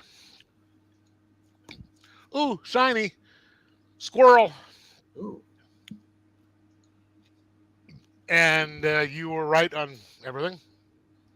As natural, I'm always right on everything. Still haven't finished everything on it, but it's what I've read is every single writer on there pays respect to basically the original run, everything. If you are a Perry White fan, this is the book for you. Yep. And so yeah, that's what I need to pop it back open. I hate that I give it $10 to DC. I'd rather just give $10 to Dan Jurgens in each Dan Jurgens to what's her name? Yes. Lee Simonson, all the writers. But it was good. Number 2. And for me, number 2 is a number 2. And yes, Breen, it only works if it's a 007. Nice. Good. I remember the only thing I don't like is the art is a little too cartoony. Well, yeah, it's a little cartoony, but like the gore is just out of nowhere. Yeah, and it's just like it's like you said, you aren't expecting it because all of a sudden they're just standing there, and then the next thing you know, chick gets her face eaten off. And you're like, whoa! You have to check back and say, hey, yes, she actually is dead. Okay, Zach won't get this book because Zach's not cool. And he doesn't even have any apples with him, man. At least you can bring some apples. He didn't get the Superman book. He didn't get this book. Now let's just see if he knows my number 1, he might be a little bit more cool. Oh. Which is our number 1. Nice. Oh, I hadn't heard about this one. Oh, it's a fun book. Yes, it is. It is, and like I agree with you on that one. The art on there, that one scene that you showed with the deer. Yeah. Wow, and I really liked that scene in particular because the kid shoots and then he missed, and he goes to his dad and says, "Hey, look, I missed on purpose. I didn't want to kill it." And Dad's just like, "I'm not mad," because the kid was worried he'd be mad. It's like, look, this isn't about the hunting. If I wanted this, I could have taken care of it. I could have killed it myself. This is about you learning how to, use a gun. And now we know why he actually needs to know how to use a gun. But this is a bonding thing with him. And, well, not just that. His dad says, you did something even more braver. He told me the truth. Yeah. And I respect you more for that. Told me. Yeah, and I really like that scene. Aside from the art, I love the art in this thing. The relationship between the father and the son in this one is really cool because you don't see stuff like that in comics anymore. No. This is a slow burn. Something's going on, right? 4-issue miniseries, so I know Zach doesn't like miniseries, but the art is spectacular in this. And something's up, but it's taking the time to show the relationship between the father and the son. The son still loves his dad, but he has a lot of questions. And the dad's sitting there going, saying, "Hey, here's how this is going to be. I can't tell you this stuff," and he wants to. And so they take the time to develop this, while in the background, something's up. Yeah. And then it hits right at the end for you to sit there and go. They go to the general store, then they leave, then you get this ominous presence. You see just the camera angle from the foot, the boots, and then you see the guy. Just like just like someone's stalking them. Someone has passed. And I'm thinking it's a wolf thing because if you were saying wolf or vampire, I'm thinking it's a werewolf because they did mention there was a wolf pack in there earlier. Yeah, they mentioned that. So if he was part of a wolf pack, he's a skinwalker, and he left. Yeah, and he also eats food. And if he was a vampire, he wouldn't be able to eat. So I'm leaning more towards wolf. I mean, The thing is that I wonder if the son, when he turns 18, it's kind of like Werewolf by Night. That's when the curse hits him. Yeah, and that's sort of what I was thinking because they did mention that a few times that once you hit 18, I'll tell you everything. And he's doing that because he knows that the kid wouldn't understand or believe until it actually happens. Yep. Then I got a couple other books, not floppies, but trades. Oh, Phantom Road. Yes, and I think I got the floppies on this when I first started getting them, but then on certain ones I was just forgetting, and I read the first issue, but I never went back. Yeah, I think I read the first one of that too. That's the one where it's like the trucker and the woman, and there's like the weird moloid looking zombie thing. yes, I think. Bowman Yeah. type of, yeah. And I got the first 2 or 3, and then I just said, okay, I missed one, and said, okay, I'll get the trades. I don't think I've finished it all the way, but It looks like the creatures from Oblivion Song, actually. it actually sort of looks like the Moleman from the Fantastic Four. And then Actually, Planetary, the Angels. And then the same day, it was this last Saturday, I went into my LCS because they were saying I misread it. It said Geek Swap Meet. So I'm like, okay, let me go and see this stuff. Because they just had one like 2 weeks ago. And I'm like, why are they having one so soon? Turns out that Saturday was a registering for it. Oh. And I'm like, shit, I'm already in, so let me just check some of this stuff. So I got that. And then I have the other box, one of this. Friday. 1 and 2. It's Brubaker. Yeah. Nice. You've got to love Brubaker. And this is one of the few of his that I didn't have. And I was debating on it because it says it's a YA book. And now they're referring to it as a post YA. And I was like, But once I read it, it was so good. Do you guys know the concept on this one? I haven't read it, but Breen has read it. He liked that. It's basically this girl comes home. Her name is Friday something. And it's sort of like a My Girl Friday. Mhm. She's coming home from college, and she and her friend did like solved mysteries in the small town they're in, and helped the police. And some of them were like, supernatural type stuff. And she comes back into town after being away from college on Christmas vacation, and within like 10 minutes of getting there, she gets picked up by him and the cops. They do an investigation, and stuff starts going downhill. And then you find out what was going on behind. So there's book 1 and book 2. She's a real Veronica Mars. Yes. Well, no, but it turns out, because she's not the sheriff. She's not the daughter of the sheriff. No. But it's weird because she and the boy had gotten together at some point, right the night before she left for college, and that put a strain on their relationship. But I'm glad I did. I just can't wait for number 3 to come out because Nice. these are really good. But all right, that's it. All right, Mr. Breen, are you there? Channeling Mr. Breen. I am here. All right, you all set, sir? Yeah. First, let me wish everybody a happy Trans Awareness Month. I thought that was June. Oh no, that's Gay Pride Month. What do It's all the same. It's all the same thing. You've got to do. There's like 100 different things for them, and you got to have one for each one. So wait. Awareness. I had no idea. Thanks for telling me. There are trans people. I'm locking my doors now. We're gonna need to add months to the calendar. I'm on what month number 13? Translucent, transparent, or what? And I saw a tweet that made me laugh. It said, Carrie Lake files motion to overturn the results of the World Series. That's good. That's good. See, we can laugh. We can. I can laugh. The other side, they can't. That's right. Someone brought up the point that the people that won the World Series is the only team that didn't have a Pride Month event. I saw that too. Anyway, that was right around the time Zach was at Sporting Goods store buying that hat he claims to have had for years. No, I have had no. Next time you see me, it'll come in the mail in like 2 weeks, so I'll have it then. Okay. All right. So Okay, make a joke about coming in the mail. I will not do that. Never mind. number 6. Number 5. I said, if you were around in the mid-'70s and saw the ads, we waited almost half a century for a Count Dante comic book. This is issue 4. And poor Chuck Norris gets crap beat out of him in this issue.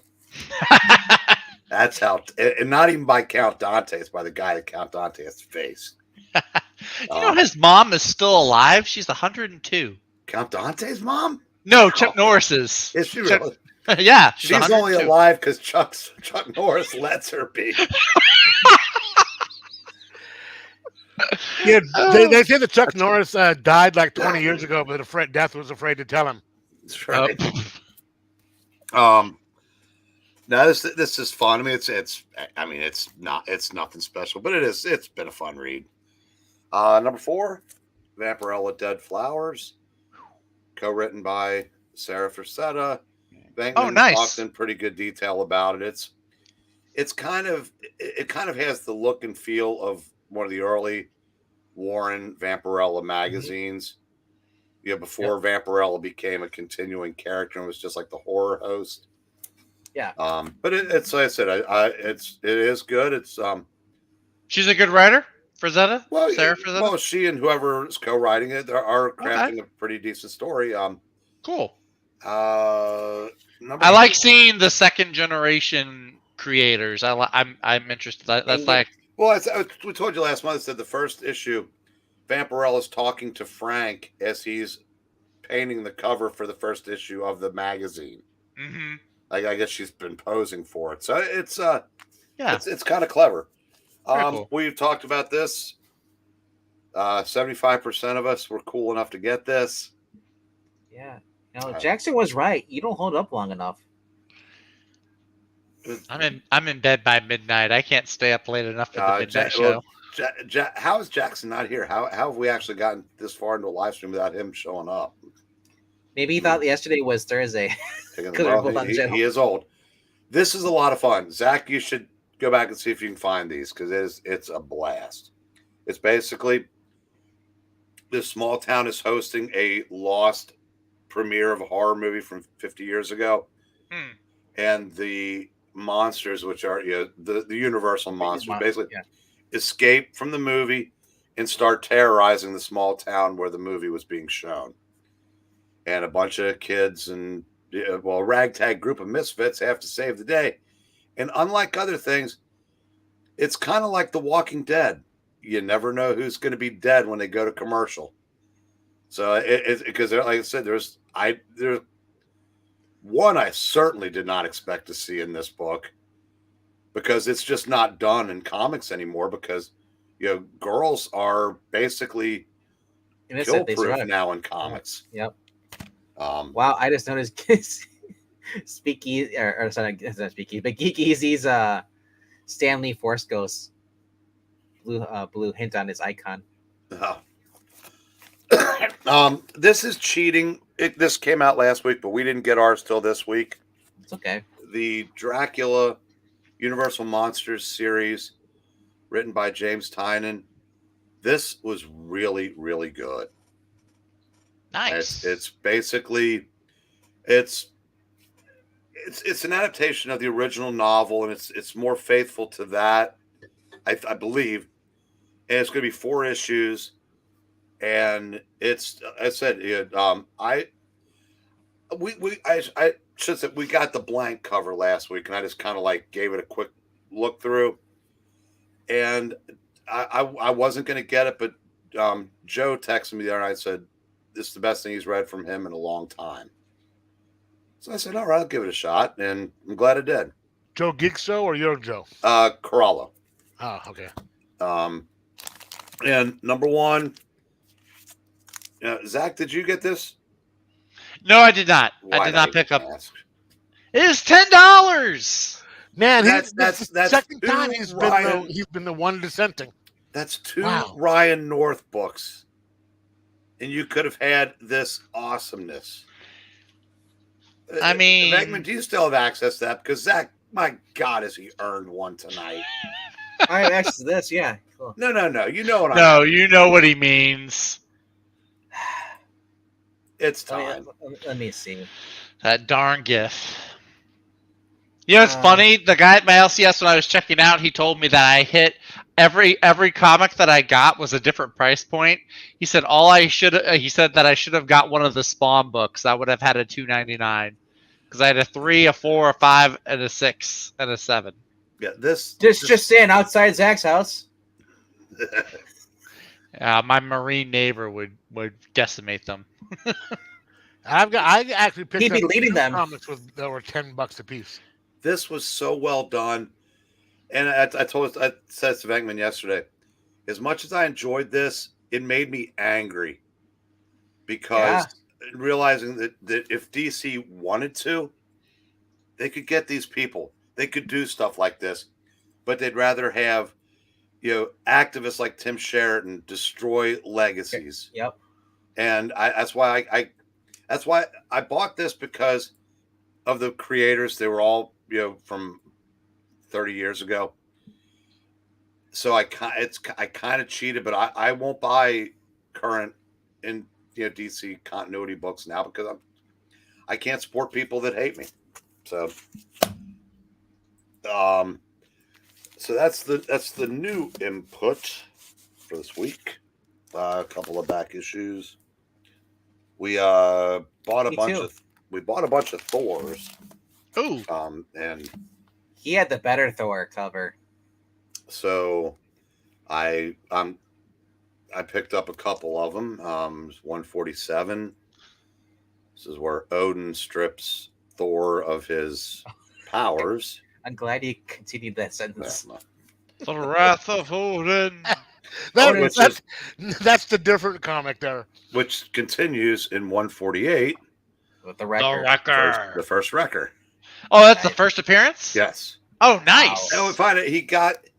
He's basically just like a thug with a crowbar, but Loki, who has gone to Earth because he figures Thor will be easier to beat, and they fought in the issue before, so he makes a deal with Carnilla, the Norn Queen, to boost his powers because Odin has stripped him of his also, and her essence shows up at a hotel room where the Wrecker is about to mug Loki, and she inadvertently gives the Wrecker the power that she was supposed to give to Loki. That's how he got his power initially, which was really cool. I guess I'd forgotten that because I'd read that years ago. But how much is that book? Oh, this is just a couple bucks. It's really trashed. Wrecker's not a big MCU deal. Oh, no, so. it's no in mint it's worth 300. Oh, okay. This one's worth about 5.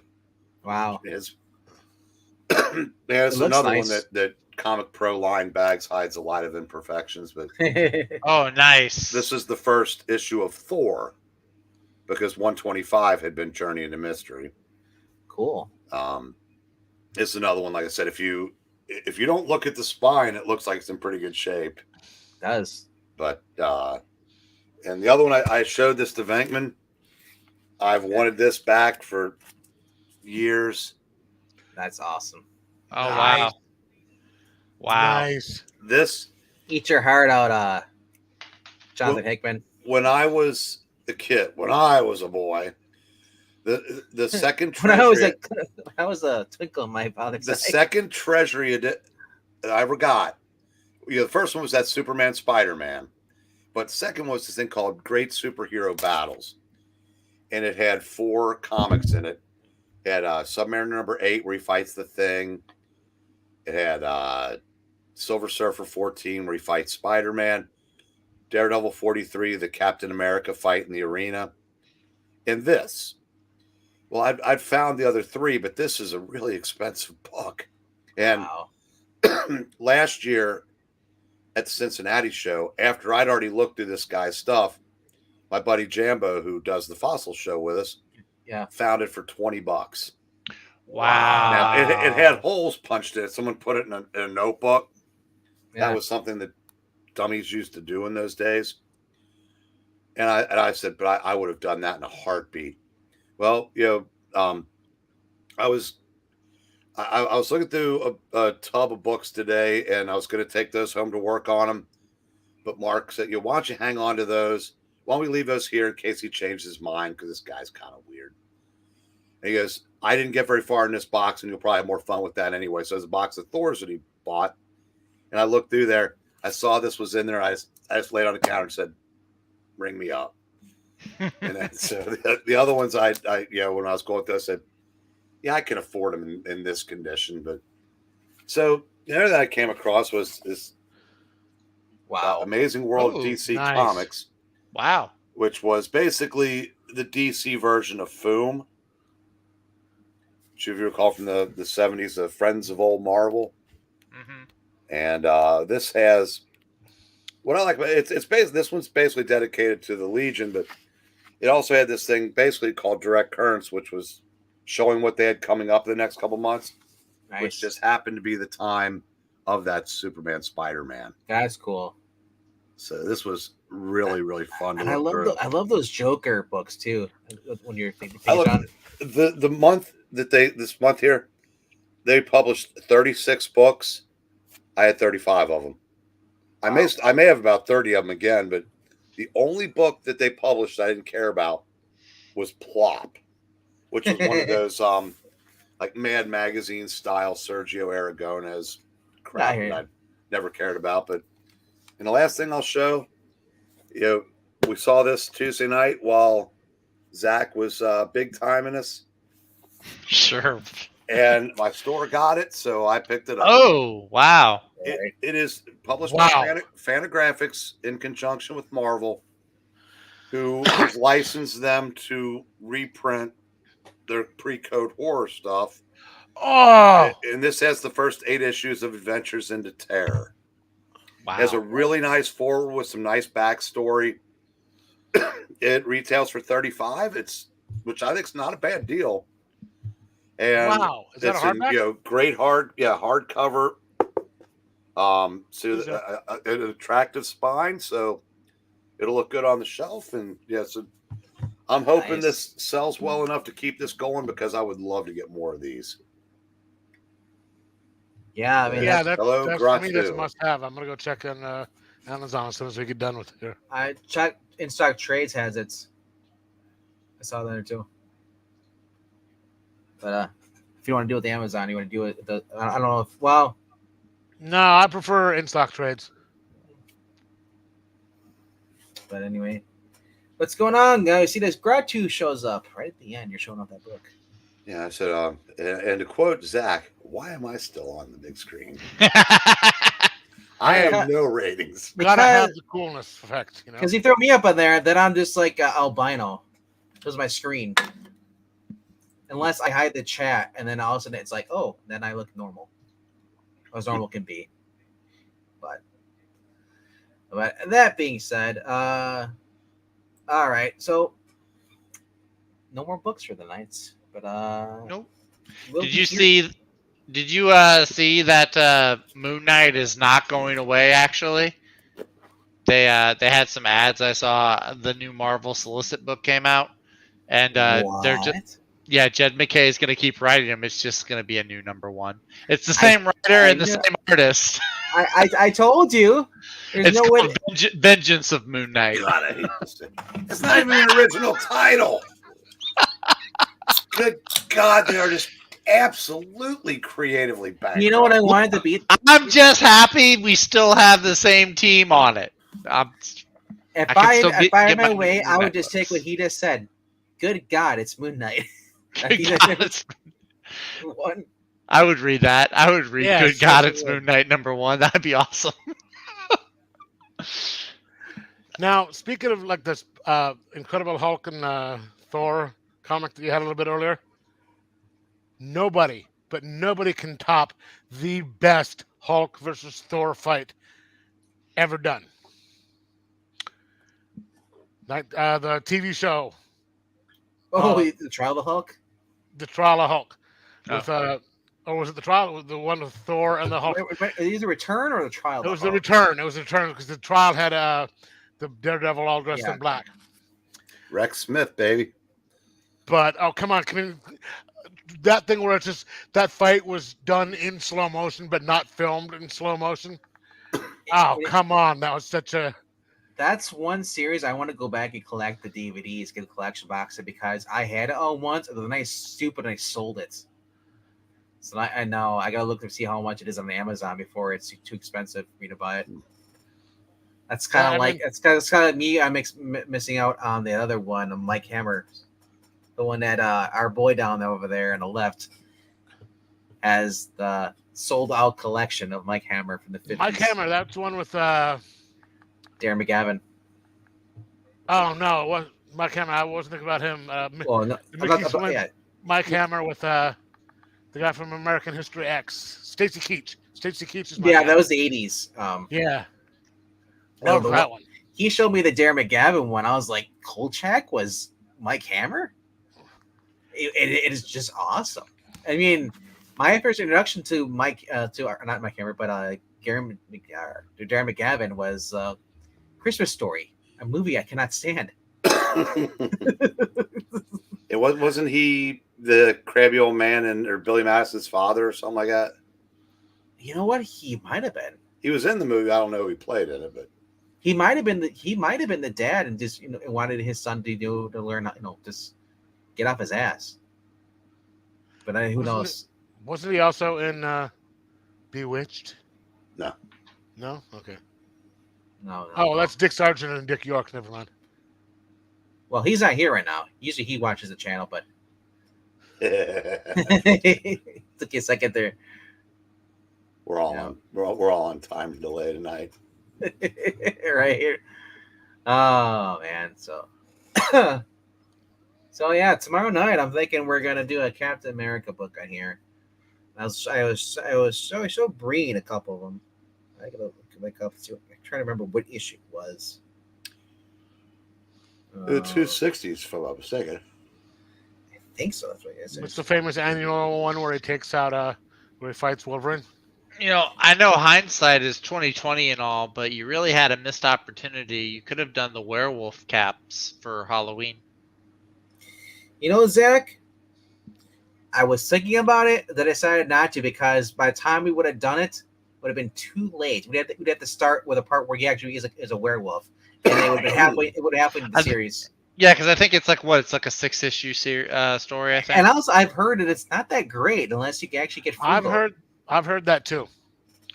But there's actually a Firestormer. He became a werewolf as well. Firestorm, really? Yes.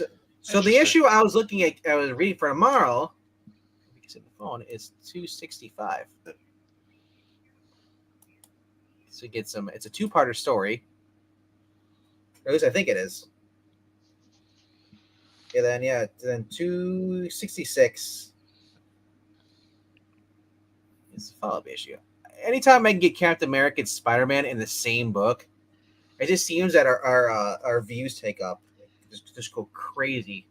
Nice. It's because Spider-Man back in the day was awesome compared to Spider-Man today. I mean, but 265 is I'm looking for tomorrow. Probably that'll be the first reading. Still not sure what the second reading is. There's no Professor Pixel. So maybe an FF. Not sure. But that being said, if you guys haven't already done so, please click like on the give us a little thumbs up. Also subscribe. We're trying to get to 500. I'll usually come back afterwards and go onto the video and like after I get done. I mean, if watching the replay helps too. I know Mariah watches a lot of stuff and she yes. Oh, sorry. Wow. You were exciting me so much on your thing that I had to. No, it's like having two Breens. I'll take that as a compliment. He might not. Hey, yeah, we'll never know. We'll have to find out. It's going off camera. No, but if you guys can, Go to ko-fi.com/Palpatine. Why? Because if you at least donate at least $1, if you can, or spare $1, you can help choose our next Marvel or DC reading. As long as it's not a modern book, we'll read it. As long as it's not a king size book, we'll read it. I can't. I don't have 3 hours. Zach, you don't even show up for the readings. I showed up last week on Wednesday. Okay. Before that, when was the last time? The previous Friday, I think. At least one of them. So you showed up at least twice in 1 year. Twice in 2 weeks. In 1 year. Get out of here.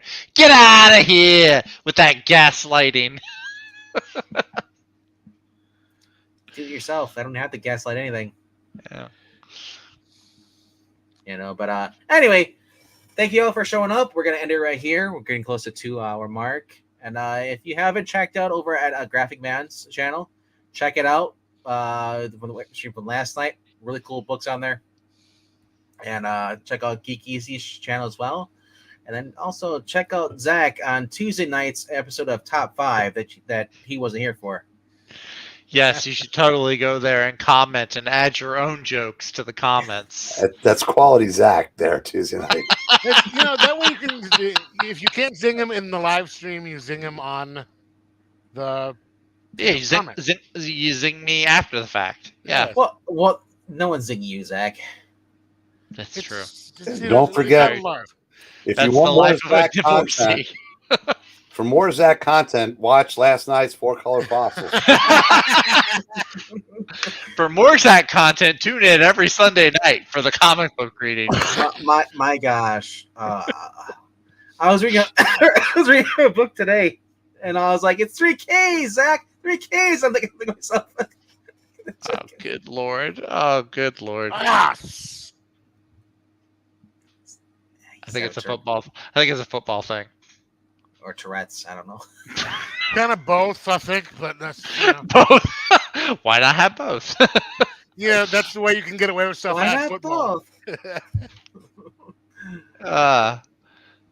I miss reading with Zach too. Zach should be here tomorrow. No, you don't. You don't miss reading with me. Zach should be here on Fridays because he said he can't be here on Sundays, but you should be here on Fridays at least. I'm trying to. I was here last Friday. It's just right now I'm busy. I'm running all over the place. Tell the old ladies that you can't date them right now. No, it's insurance stuff. I got to make sure they all have their health insurance. See, no, that's my job. This is how I pay my bill. This is how I buy my comic books. Zach is sort of like Spider-Boy. He's here all the time. We just don't remember. I don't want to be Spider-Boy. Can I be somebody not associated with Dan Slott, please? No, but I'm just saying that the concept that he's just, he's always been here. We just don't remember. Can I be the Sentry instead from like 2004? The only same thing. Okay. The only okay. There was only one Spider-Boy. That's Amalgam, whatever it is. Yes, the Amalgam Spider-Boy. Yeah. That I'll agree with. Yeah. All right. But that's it for tonight. We'll see you tomorrow at 7:15 p.m. Central for the first reading. See you guys later. Good night, kids. Good night, grown-ups. In Russia, they see you first.